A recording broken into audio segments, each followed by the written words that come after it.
آپ کی اور آپ کے جو میاں کی گرفتاری ہے اس کے دوران کیا ہوا؟ آپ لوگوں کو کیا کہا گیا؟ کیا ہوا؟ کیس کے معاملات کیا ہوئے آپ کے خلاف جو تھا؟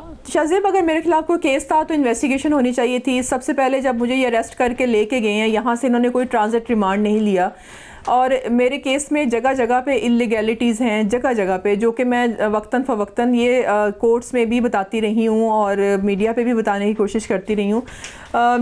مجھے ٹرانزٹ ریمانڈ نہیں لیا گیا سب سے پہلے۔ اس کے بعد جب یہ صبح 15 کی رات مجھے اریسٹ کرتے ہیں، 16 تاریخ کی شام کو جا کے انہوں نے مجھے کورٹ میں پیش کیا، تو جج نے وہ فائل اٹھا کے جو میرے آئیو تھے ان کے منہ پہ ماری اور کہا کہ آپ کو شرم نہیں آئی؟ آپ کس کیس میں اس لیڈی کو اٹھا کے لائے ہیں؟ ان کا کوئی کیس ہے نہیں۔ مجھے انہوں نے ریمانڈ لینے کی بہت کوشش کی، جج نے میرا ریمانڈ ریفیوز کیا، مجھے جوڈیشل کیا، میرے ساتھ جو بھی بدتمیزی انہوں نے نیب آفس میں کی وہ ایک الگ کہانی ہے جو کہ آج میں نے پی ایس سی میں بھی ساری بتائی ہے۔ اس کے بعد جو انویسٹیگیشن ہوتی رہی، 50 ڈیز کا ریمانڈ میرے ہسبینڈ نے کاٹا، اور اس ریمانڈ میں کچھ بھی نہیں پوچھا گیا، صرف میری ویڈیوز دکھائی گئی، ان کو مینٹل ٹارچر کیا گیا، ان کو کرنٹ لگائے گئے، ان کے لیے کرنٹ گن جو ہے وہ اسپیشل خریدی گئی تھی، جس کے بھی میرے پاس ثبوت ہیں، اور وہ میں کمیٹی میں انشاءاللہ دوں گی۔ اور اس کے بعد آئیو یہاں تک بھی انہوں نے بس نہیں کیا، جو میرے آئیو تھے عمران ڈوگر، وہ جیل میں بھی آ کے مجھے ہراساں کرتے رہے، اور اس پورے ڈیورنگ میں چیئرمین نیب میرے ساتھ رابطے میں رہے۔ میں جب بھی جیل سے باہر آئی کورٹ میں تو انہوں نے مجھے کال کی، میرے ساتھ رابطہ کیا، اور مجھے یہی تسلیاں دیتے رہے کہ آپ پریشان نہ ہوں، یہ کیس ختم ہو جائے گا، میں غلط فہمی کی بنیاد پہ آپ کو اٹھا لی ہے۔ ایون میری مدر کو انہوں نے آفس میں بلایا اور ان سے بھی معافی مانگی کہ انشاءاللہ طیبہ جو ہیں وہ باہر آ جائیں گی، اور میں آپ سے معذرت چاہتا ہوں، ایک غلط کیس ان پہ بنے۔ تو جب یہ ساری معذرت کر رہے تھے تو اس کے ساتھ کیا ان کی طرف سے کچھ مطالبہ بھی کیا جا رہا تھا کہ اگر آڈیو ویڈیو ہے یا ایسا کوئی معاملہ ہے تو اس کو ڈیلیٹ کر دیا جائے اور بات ختم کی جائے؟ یہ کیا ہو رہا تھا اس وقت؟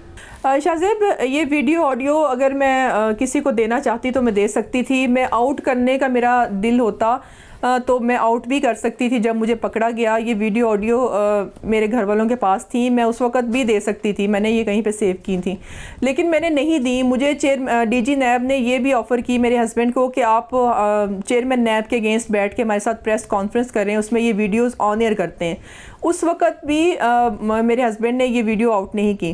یہ ویڈیوز میں نے سٹیزن پورٹل میں جا کے دیں، وہ بھی تنگ آ کے ہیرسمنٹ سے اور ایف آئی آر سے میں نے یہ وہاں پہ دی کہ شاید مجھے یہاں پہ انصاف ملے گا، اور میرے ساتھ رابطہ بھی کیا گیا، اور مجھے خوشی ہوئی کہ شاید مجھے اب انصاف مل جائے، لیکن اس کا بھی نتیجہ آپ کے سامنے ہے۔ میں یہ پورٹل والی بات پر آتا ہوں، بٹ آپ کو یہ کس ڈی جی نیب نے کہا کہ آپ کے ساتھ بیٹھ کر پریس کانفرنس کرتے ہیں اور یہ ویڈیوز دکھاتے ہیں عوام کو؟ شاہزیب، ڈی جی شہزاد سلیم نے، انہوں نے کہا کہ آپ چیئرمین کے اگینسٹ پریس کانفرنس کریں۔ جس وقت میرے ہسبینڈ ریمانڈ پہ ان کے پاس تھے، 50 ڈیز کا ریمانڈ تھا ان کا، تو اس ڈیورنگ میں انہوں نے ان کو آفر کی تھی۔ مگر آپ نے تو آج پبلک اکاؤنٹس کمیٹی میں ان پر بدسلوکی کا بہت زیادہ الزام لگایا ہے، اور جو ظاہر ہے وہ الزامات ہیں وہ بہت ہی زیادتی والے الزامات ہیں جو آپ کی طرف سے لگائے گئے ہیں کہ آپ کے ساتھ ہوا، تو وہ ایٹ دا سیم ٹائم آپ کو یہ بھی کہہ رہے تھے کہ میرے ساتھ بیٹھ کر پریس کانفرنس کریں؟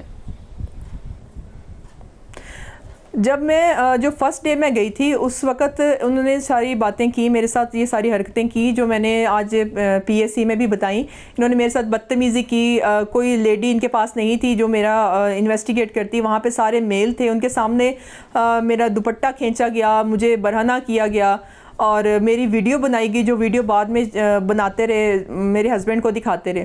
یہ ویڈیو والی بات، پریس کانفرنس کی بات انہوں نے ڈائریکٹ میرے سے نہیں، میرے ہسبینڈ سے کی تھی، وہ بعد میں کی تھی جب میں جیل چلی گئی تھی اور وہ ان کے پاس ریمانڈ پہ تھے۔ اس وقت ان کو یہ آفر دی گئی کہ ہم آپ کا کیس بھی ختم کرتے ہیں، سب کچھ کرتے ہیں، صرف یہ پریس کانفرنس میں بیٹھ کے یہ ویڈیوز جو ہیں وہ آن ایئر کریں۔ آج کیونکہ آپ نے پبلک اکاؤنٹس کمیٹی میں بھی ذکر کیا، تو شہزاد سلیم صاحب کا ورژن آیا آپ سے تھوڑی دیر پہلے، ان کا کہنا ہے کہ طیبہ گل نے پبلک اکاؤنٹس کمیٹی کو مسلیڈ کیا، میں شدید احتجاج کرتا ہوں۔ آپ نے جو آڈیو سنا ہے اس کے حوالے سے کہہ رہے ہیں آڈیو میں نگہت بھٹی سے میری بات ہو رہی ہے، جس پر ان کو بتایا گیا کہ جب تک کیس میرٹ پر پورا نہیں اترے گا کچھ نہیں کر سکتے۔ طیبہ گل کا کیس اور ہے جبکہ نگہت بھٹی کا کیس کچھ اور ہے۔ طیبہ گل سے تو میری کبھی بات ہی نہیں ہوئی، اگر ایسا کہا گیا تو شدید احتجاج کرتا ہوں اور مذمت کرتا ہوں۔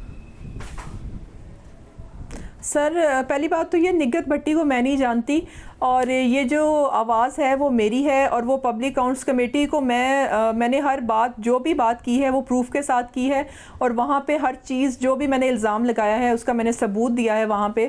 اور اگر انہوں نے بات نہیں کی تو ٹھیک ہے، اس کو آڈیو کو فرانزک کروا لیتے ہیں، آپ کسی بھی فورم پہ جا کے اسے فرانزک کروائیں. اور یہ چیئرمین صاحب ان کی ہی کال ہے، اور انہوں نے مجھے کال کی ہے، میں ان کو کال نہیں کری. یہ اس کیس میں کال تھی جس میں میں ان کے اگینسٹ نیب میں مدعی تھی، اور یہ اس کیس میں وہ میرے ساتھ بات کریں. میں کسی نگت کو نہیں جانتی، میں بھی کوئی ہوں گی، اور لیکن میرے علم میں نہیں ہے. اور آپ کی ملاقات بھی ہوئی ہے شہزاد سلیم سے؟ جی، مجھے جب لے کے گئے تھے میری انویسٹیگیشن جو ٹیم بیٹھی تھی اس میں یہ میرے ساتھ بیٹھے تھے، سامنے بیٹھے تھے. مجھے بھولتے ہیں یہ؟